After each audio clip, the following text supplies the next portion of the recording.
સુરતમાં ડાયમંડ કંપનીએ રત્ન કલાકારોને છૂટા કર્યા છે। કારણ વગર 70 જેટલા રત્ન કલાકારોને છૂટા કર્યાનો આરોપ। રત્ન કલાકારો ગજેરા સર્કલ પાસે ગ્રાઉન્ડમાં ભેગા થયા હતા। કિરણ જેમ્સના રત્ન કલાકારોને છૂટા કર્યાનો આરોપ। મંદીના કારણે રત્ન કલાકારોને છૂટા કર્યા હોવાનો આરોપ લાગી રહ્યો છે। નામાંકિત કિરણ ડાયમંડ કંપની સામે આરોપ। 70 જેટલા રત્ન કલાકારોને છૂટા કર્યાનો આરોપ લાગ્યો છે। ગજેરા સર્કલ પાસે આવેલા ગ્રાઉન્ડમાં તેઓ ભેગા થયા। કિરણ જેમ્સના રત્ન કલાકારોને છૂટા કરવામાં આવ્યા। કારણ વગર છૂટા કરવાનો આરોપ લાગ્યો છે। ગિરીશ પરસાળા સામે આરોપ છે। કિરણ જેમ્સના વરુણ લખાણી સામે પણ આરોપ છે। સુરત હીરા બુલ્સના ચેરમેન છે કિરણ જેમ્સના વલ્લભ લાખાણી।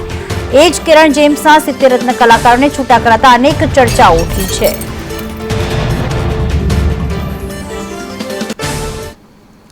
આઝમ અમારી સાથે જોડાઈ ગયા છે। આઝમ, અચાનક આવો નિર્ણય શા માટે લેવામાં આવ્યો?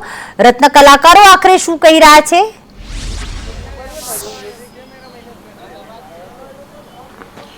હાલ આપણે કતારગામના ગજેરા ક્રિકેટ ગ્રાઉન્ડ ખાતે ઊભા છે। રત્ન કલાકારો છે આજે અહીંયા ભેગા થયા છે અને ખૂબ મોટી સંખ્યામાં ભેગા થયા છે કારણ કે 70 જેટલા રત્ન કલાકારોને છૂટા કરી નાખવામાં આવ્યા છે કિરણ જેમ્સમાંથી, એવું એમનું કહેવું છે।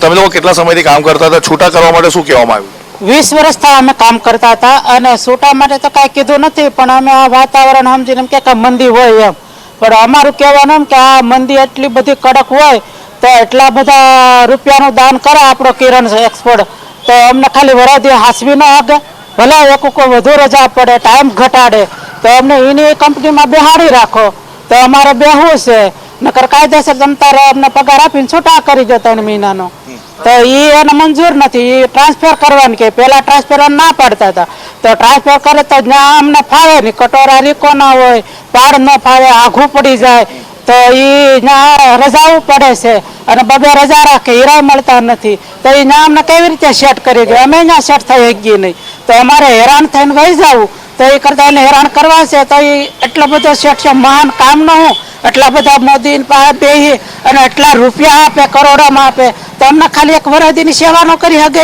અને તમારું શું કેવું છે? તમારા ઘરમાં કેટલા લોકો છે? અમારા ગામમાં અમે અત્યારે 5 લોકો છે। અત્યારે કમાવાવાળો એક જ છે અને હું 5 થી 6 વર્ષથી એ કંપનીમાં બેહું છું અને અમને કોઈ જાતની ગ્રેજ્યુટી આપી નથી હજી સુધી સર્વિસમાં। કોરોના છૂટા કર્યા તો એવે કીધું કે બસ આપણી કંપની બંધ કરી દેવાની છે અને આપણે અત્યારે 20 દિવસ છે અમે અમારી કંપની બંધ કરી દી છે અને એમ કહે છે તમારે ટ્રાન્સફર જોતો હોય તો તમને મળી જશે। બાકી અમે 5 થી 6 વર્ષથી કંપનીમાં કામ કરું છું। તમારું શું કેવું છે?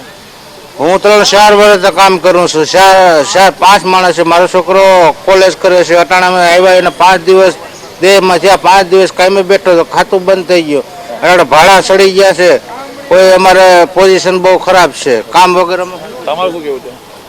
સાહેબ, અમે તો 15 વર્ષથી કંપનીની અંદર હું કામ કરું છું, પણ અત્યાર સુધી બહુ સમય ખરાબ છે।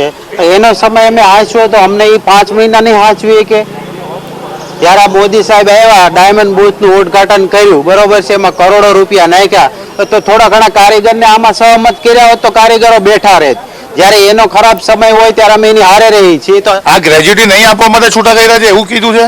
ના, એવું કીધું નથી, કારખાનું સીધું બંધ કરી દીધું છે, બરોબર છે, કે તમારે શિફ્ટ જોતું હોય તો મળી જશે, કે બીજી કંપનીમાં તમે બેસી જાઓ, બરોબર છે, તો બીજી કંપનીની અંદર જાય તો અમારું કંપનીમાં નામ ફરી જાય, બરોબર, તો અમારા જે હક ઈચ્છા અમને મળતા હોય એ નાબૂદ થઈ જાય ને। અમને એ લોકોને જો બેસાડવા ન હોય, બંધ કરી દેવું હોય તો અમને 3 મહિનાની અમને ગ્રેજ્યુએટી આપી દે ને અમે રાજી ખુશી છૂટા થઈ।